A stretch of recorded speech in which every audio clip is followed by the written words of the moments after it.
اعوذ باللہ من الشیطان الرجیم بسم اللہ الرحمن الرحیم وَيَوْمَ يَحْشُرُهُمْ كَأَن لَّمْ يَلْبَثُوا إِلَّا سَاعَةً مِّنَ النَّهَارِ يَتَعَارَفُونَ بَيْنَهُمْ قَدْ خَسِرَ الَّذِينَ كَذَّبُوا بِلِقَاءِ اللَّهِ وَمَا كَانُوا مُهْتَدِينَ صدق اللہ العظیم۔ اور یوم جب جملے کے آغاز میں آتا ہے تو ظرف بن جاتا ہے جس دن۔ الیوم ہو تو آج کے دن، یعنی اس پھر گفتگو ہوگی تو کہا جائے گا الیوم، یعنی آج کا دن جو ہے یہ ایسا ہے۔ یوم جس دن یہ ہوگا۔ اب یہ کن سے یہ بات کہی جا رہی ہے؟ پچھلی آیت کو آپ پڑھیں کہ وہ لوگ جو اپنی جانوں پہ ظلم کرتے ہیں، جو اندھے بہرے ہو کے زندگی گزارتے ہیں اور یہ سمجھتے ہیں کہ قیامت آنی نہیں۔ تو جس دن یحشرہم،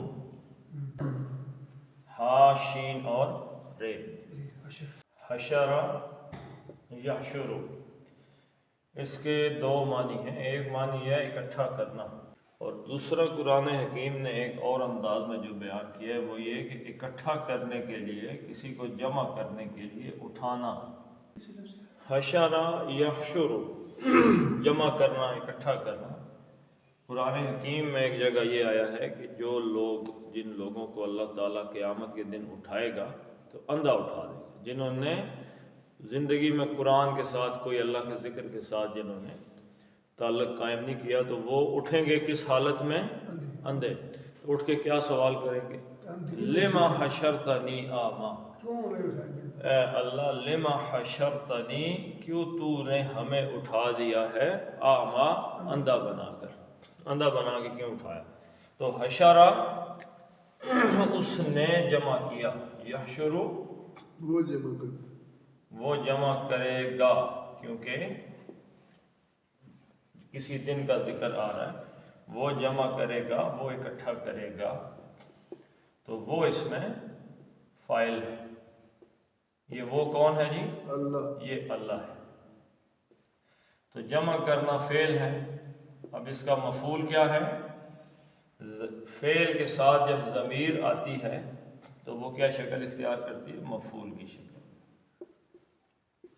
ہم، وہ جمع کرے گا، یحشر وہ جمع کرے گا، ہم ان کو۔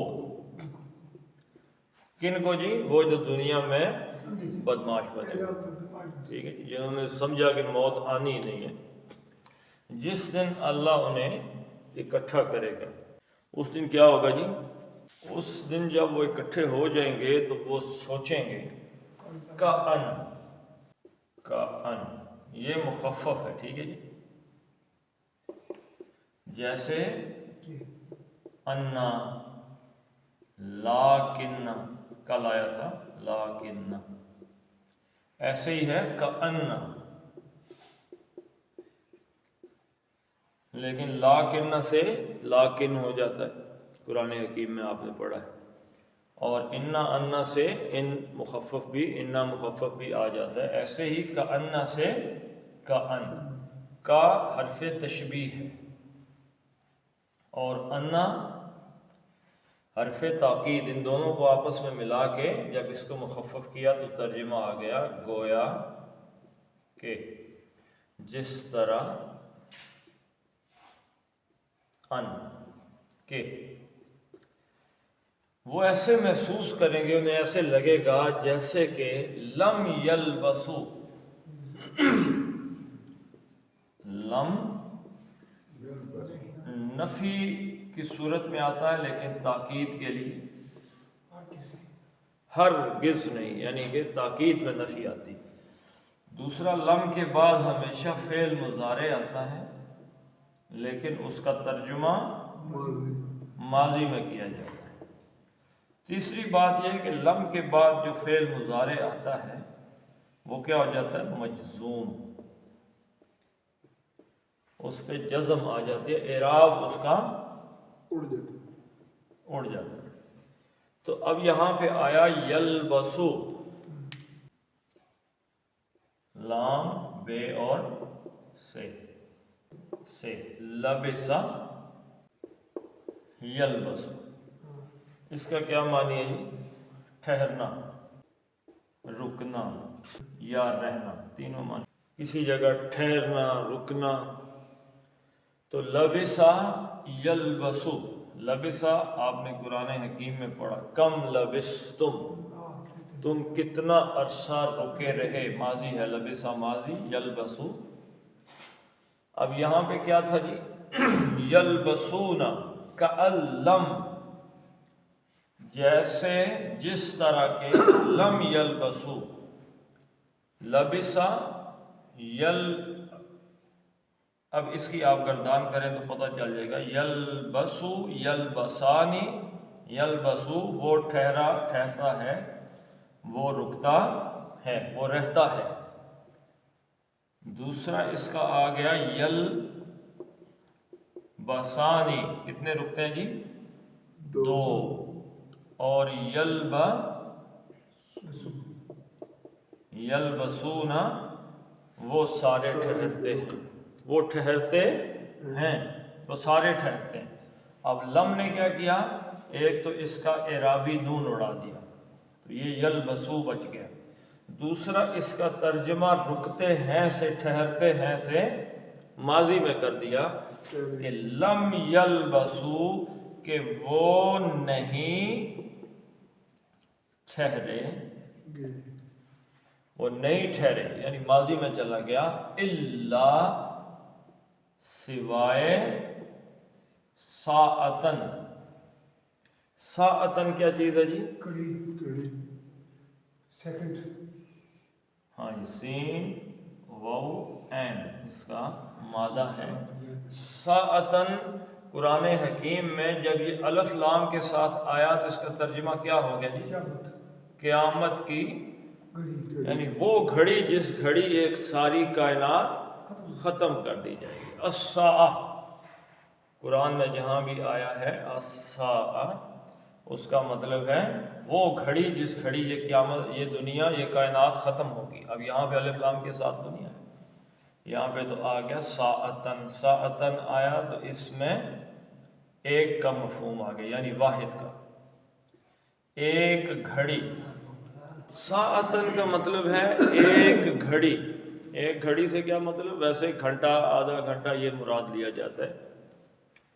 تو جس دن ان کو قیامت والے دن اٹھا کے اکٹھا کیا جائے گا تو انہیں خیال آئے گا کألم یلبسو الا ساعتن، کہ وہ نہیں ٹھہرے، نہیں رکے سوائے ساعتن ایک گھڑی کی، ایک گھنٹہ، بس اتنا، یعنی کہ ایک گھڑی۔ من النہاری، اب ساعتن کی صفت آ رہی ہے، کتنی؟ اور یا پھر یلبسو کا حال آ رہا ہے، دونوں میں سے کوئی ایک چیز ہو سکتی ہے۔ ساعتن من النہار، دن کی گھڑی میں سے ایک گھڑی، اس حال نہیں، صفت ہے اس کی، ساعتن من النہار، یعنی کہ گھڑی من سے، النہار، نہار کس کو کہتے ہیں؟ دن۔ کون سے دن کو کہتے ہیں؟ دوپہر کے، یعنی جو بالکل دن مکمل چڑھ آتا ہے نا، سورج چمکنے لگتا ہے، اس میں سے کوئی ایک گھنٹہ تقریباً شاید دنیا میں رہے۔ تو لم یلبسو الا ساعۃ من النہار، وہ وہاں اٹھ کے انہیں یہ نہیں لگے گا کہ ہم نے دنیا میں 60 سال 70 سال زندگی گزاری ہے یا 100 سال جی رہے ہیں، انہیں کیا لگے گا؟ تو ایک دن کا بھی کچھ حصہ ہی رہے ہیں۔ ہاں جی، وہ جو قرآن حکیم میں دیگر جگہوں پہ بھی اس کا ترجمہ آیا ہے کہ کم لبستم، کتنا رہے ہو جی دنیا کے اندر، وہ کہیں گے یومن او بعد یومن، ایک دن یا ایک دن کا بھی کچھ حصہ۔ یوم یحشرہم، جس دن اللہ ان کو اکٹھا کرے گا تو وہ خیال کریں گے بھائی کہ کم کأن لم یلبسوا الا ساعۃ من النہار، کہ دن کا کچھ حصہ ہی وہ رہے ہیں۔ یتعارفون بینہم، عین رے فے یا عرفو عرفن پہچاننا. عرفہ اس نے پہچانا، یعرفو وہ پہچانتا ہے. اور عرفن اسی سے عرف کا معنی بھی آپ جہاں ہمارے ہاں استعمال ہوتا ہے عرف. عارف کس کو کہتے ہیں؟ عارف، عارفن فاعل ان کے وزن پہ ہے پہچاننے والا، جو پہچانتا ہو اس کو کیا کہتے ہیں؟ عارف. عارف باللہ جی اللہ کو پہچاننے والا. اور جس چیز کی پہچان حاصل کر لی گئی ہو، جسے جان لیا گیا، اسے کیا کہتے ہیں جی؟ معروفن. معروف. نیکی کو کیا کہتے ہیں قرآن حکیم؟ معروف. کیوں؟ اس لیے کہ انسانی روح اس چیز کو پہچانتی ہے، تو معروف کہتے ہیں اس چیز کو. اسی طریقے سے یہ ہے عرف یعرف پہچاننا، اور عرف باب تفعیل سے، یعرف تعریفا یہ ہے پہچان کرانا کسی دوسرے کی. یا تعریف کرتے ہیں عام آدمی کسی کی تعریف کر رہا ہے تو مطلب وہ لوگوں کو اس کی پہچان کرانا، یہ بڑے نیک آدمی ہے، یہ بڑے اعلیٰ شخصیت ہے، یہ ہے وہ ہے، تو وہ در حقیقت کیا کر رہا ہے؟ اس کی پہچان کروا رہا ہے. اچھا اسی طریقے سے یہ آ گیا ہے باب تفاعل سے. تفاعل اس میں ایک دوسرے کے جیسے کوئی بندہ مد مقابل آ جاتا ہے، تو جیسے ایک تقابل لگ گیا ایک کا موازنہ دوسرے سے، تو یہ کیا ہوا جی؟ تعارف. اب یہ آ گیا یتعارف تعارفا ایک دوسرے کو پہچاننا. تعارف یتعارف ایک دوسرے کو پہچاننا. تو یہاں پہ کیا آ گیا جی؟ یتعارف یتعارفون ایک دوسرے کو پہچان لیں گے، ایک دوسرے کو پہچان لیں گے. بینہم یعنی ایک دوسرے کے درمیان، ان کے درمیان یعنی تعارف ہو جائے گا، ایک دوسرے کی جو پہچان ہے وہ ہو جائے گی. ایک یعنی وہ آپس میں بینا درمیان، ہم ان کے درمیان باہمی. یہاں پہ یتعارفون کا کیا مطلب ہے؟ باہمی تعارف ہو جائے گا. مراد یہ ہے کہ آدمی وہ یہ سمجھ رہے ہیں قیامت تو بھی بڑے لاکھوں سال دور ہیں، پتہ نہیں کب آنی ہے، ابھی تو ہم ماشاءاللہ ٹھیک ٹھاک ہیں. تو اگر آدمی کو کچھ مدت کسی کام پہ جو زیادہ ہوتی ہے تو اس کے بعد کیا ہوتا ہے؟ آدمی بھولتا چلا جاتا ہے. بہت عرصہ گزر جائے، کوئی آدمی فرض کیا اسکول میں کوئی اسٹوڈنٹ تھا، ساتھ دوست تھے، پڑھتے تھے، دوست نہیں تھے کلاس فیلو تھے، لیکن روز کلاس میں آتے جاتے تھے. آج اگر آپ کو کوئی بندہ یاد کرائے جی کہ آپ کا کلاس فیلو تھا ایک فلاں، تو بندہ کہتا ہے آپ مجھے وہ صحیح طریقے سے یاد نہیں. آج کل واٹس ایپ چل رہے ہیں تو لوگوں نے گروپ بنا لیے جی، 10ویں کا ایف اے بی اے کے جو اسٹوڈنٹ کلاس فیلو تھے انہوں نے گروپ بنا لیے آپس میں. تو اب شکلیں بھی نہیں یاد، ذہن میں وہ یاداشت نہیں ہے کہ یہ میرا کلاس فیلو تھا یا نہیں تھا. کتنا عرصہ گزرا ہے؟ 8 سال گزر گئے، 10 سال گزر گئے، تو 10 سال میں بھول گئے. تو قیامت آئے گی تو کوئی کسی کو نہیں بھولے گا، دیکھتے ہی پہچان لیں گے وہ ہو جائیے فلاں آ گئے. ہر ایک آدمی دوسرے کو وہاں پہ پہچان لے گا. لیکن دوسری جگہ قرآن کیا بتاتا ہے؟ پہچان کے بھی وہ کوئی کسی کو لفٹ نہیں دیں گے. کیوں نہیں دیں گے جی؟ ایک تو ہر بندے کو اپنی پڑی ہو، ہر بندے کو اپنی پڑی ہوگی جی کہ ہمارا کیا حال ہو گیا، ہونے والا ہے. اور دوسرا کیا جی؟ جان چھڑائیں گے ایک دوسرے سے، کہیں یہ میرے گل ہی نہ پڑ جائے. مثلا کسی آدمی کا کوئی مسئلہ گڑبڑ ہو جائے تو وہ چاہتا ہے کسی کو اس چیز کا پتہ نہ چلے. چلے قد خسر الذین کذبوا بلقاء اللہ.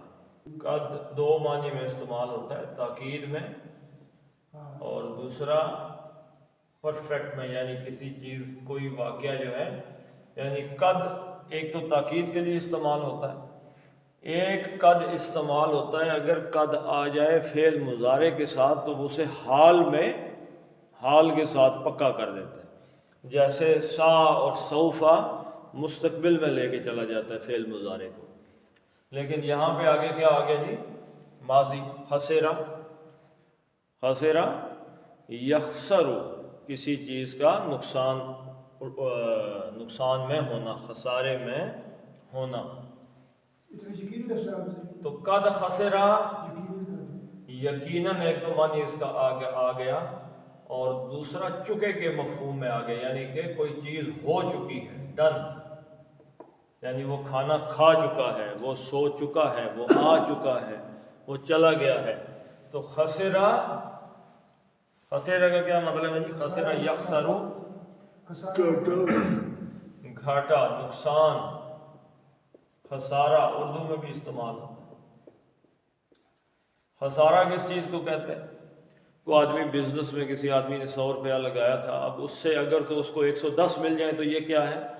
یہ تو فائدہ ہے، نفع ہے، اور اگر 90 بچ جائیں تو اب 10 روپے خسارے میں چلا گیا، یعنی جتنا اس کا تھا اس سے بھی نیچے چلا گیا، نقصان۔ تو قد خسرہ تو گھاٹے میں رہے، کون گھاٹے میں رہے جی؟ فاعل آ گیا، الذین کذبوا بلقاء اللہ، جو لوگ الذین وہ لوگ، جنہوں نے، الذین وہ لوگ جنہوں نے، کذبوا، جھٹلایا، کذب یکذب تکذیباً، کسی کو جھٹلا دینا، جنہوں نے، الذین کذبوا جھٹلایا۔ اب جس چیز کو جھٹلانا ہے وہ با کی پراپوزیشن، با کے صلہ کے ساتھ آتا ہے۔ کس چیز کو جھٹلایا؟ لقاء اللہ، لام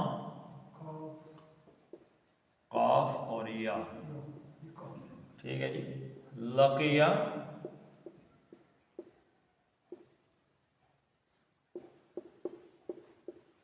یلقا،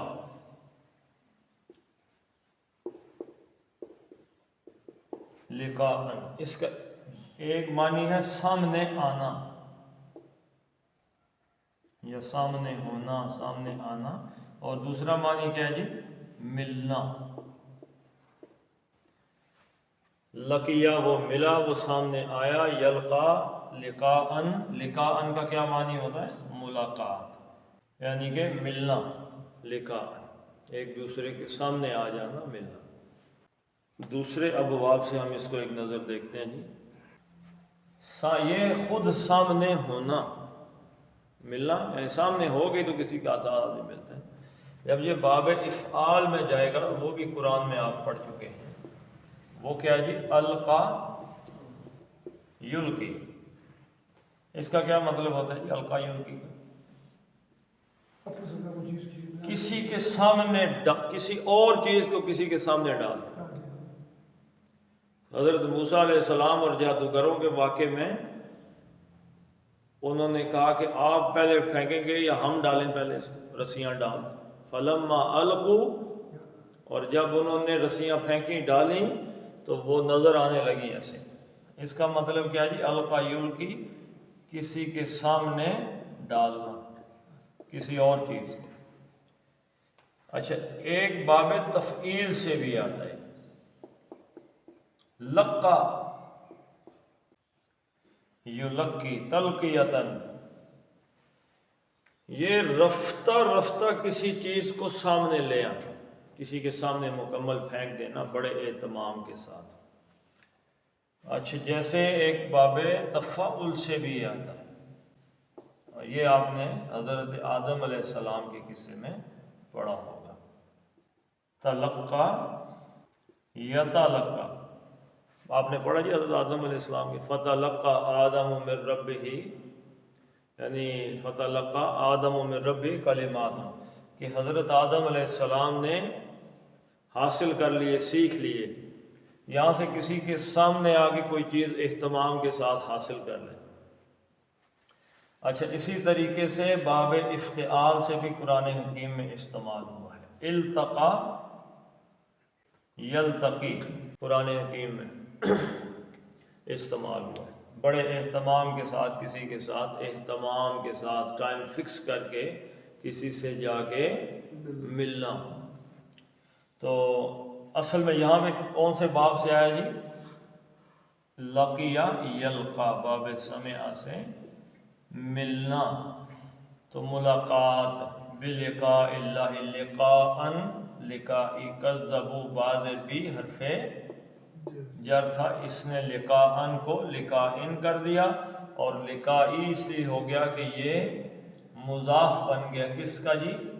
اللہ کا، مضاف الیہ کا، مرکب اضافی ہو گیا، تو اس وجہ سے اس کی تنوین ختم ہو گئی. تو لقائن، تو الذین کذبوا بلقاء اللہ، وہ لوگ جنہوں نے جھٹلایا اللہ سے ملنے کو، یعنی اللہ سے جو ملاقات ہے اس کو جن لوگوں نے جھٹلا دیا وہ گھاٹے میں رہے. یعنی قیامت کے دن ہر آدمی کو اللہ تعالیٰ اٹھائے گا، نیک ہو بد ہو، وہ اٹھ کے کہے گا جی پتہ نہیں کدھر آ گئے، ایک دن دنیا میں گزارا تھا، 2 گزارے تھے. اللہ تعالیٰ نے قرآن حکیم میں فرمایا جو سب سے سیاڑا آدمی ہوگا وہ کیا کہے گا؟ وہ کہے گا جی ابھی کچھ ہی عرصہ گزار کے 1-2 دن گزار کے آئے ہیں، اس سے زیادہ نہیں. تو سارے ایسی ایسی باتیں کر رہے ہوں گے، لیکن نقصان میں کون رہے گا؟ جس کی زندگی اس طرز میں گزری ہوگی کہ اللہ سے ملنا نہیں، اور جس کو احساس رہا زندگی گزارتے ہوئے کہ کل اللہ کے ساتھ ملاقات ہونی ہے اور وہاں پہ جا کے اپنے عمل کا جواب دینا ہے، اور اس طرز پہ اس نے اپنے اعمال کیے کہ آج میں کسی غریب کو چپیڑ مار رہا ہوں تو آج تو میرا ہاتھ کوئی نہیں پکڑ سکتا، لیکن کل میں پکڑا جاؤں گا، وہ نقصان میں نہیں رہے گا. اور جس نے یہ سوچا کہ کون پکڑ سکتا ہے اس کو وہاں پہ کیا ملے گا جی؟ نقصان اور خسارہ ہی ہوگا اس کو. وَمَا كَانُوا مُهْتَدِينَ، و اور ما نہیں، کانو وہ تھے، کانا کانو مہتدین. اب اس کا ایک تو مادہ ہا دال اور یا، ہدا یہدی، کسی کو راہ دکھانا، کل بھی یہ بات آئی تھی، لیکن یہاں پہ یہ باب افتعال سے آیا ہے. اہتدا یہتدی، خود ہدایت یافتہ ہونا، باب افتعال سے. اب اس کا بنانا ہے فاعل. فاعل بنانے کا طریقہ کیا جی؟ یہ ہے تے دال اور یہ علامت مضارع ختم کر کے اس کی جگہ میم لگاتے ہیں اور آخر میں 2 یہ. مہتدیون، ہدایت یافتہ یعنی جو ہدایت پر ہو، اور مہتدینہ یا نون آگے آخر میں، مہتدینہ ہدایت والے، جمع کا صیغہ آ گیا. وَمَا كَانُوا مُهْتَدِينَ، اور وہ ہدایت یافتہ ان کی انہوں نے وہ جو رہنمائی اللہ کے نبی صلی اللہ علیہ وسلم نے ان کی تھی، وہ اس ہدایت سے انہوں نے فیض نہیں اٹھایا تھا. یعنی کہ وہ حضور صلی اللہ علیہ وسلم کی ہدایت پا کر ہدایت یافتہ نہیں ہوئے تھے. وَمَا كَانُوا مُهْتَدِينَ، اور دوسرا یہ کہ انہوں نے اللہ تعالیٰ سے ملاقات کو کہیں دور سمجھ لیا، جھٹلا دیا تھا اس کو. ایسے لوگ جب قیامت کے دن آئیں گے تو ان کے لیے قد خسرا، ان کے لیے کیا ہوگا؟ خسارہ اور گھاٹے میں چلے جائیں گے. اللہ تعالیٰ قیامت کے نقصان سے محفوظ رکھے. پڑھ لیتے ہیں. وَيَوْمَ يَحْشُرُهُمْ كَأَن لَّمْ يَلْبَثُوا إِلَّا سَاعَةً مِّنَ النَّهَارِ يَتَعَارَفُونَ بَيْنَهُمْ قَدْ خَسِرَ الَّذِينَ كَذَّبُوا بِلِقَاءِ اللَّهِ وَمَا كَانُوا مُهْتَدِينَ. صدق اللہ العظیم.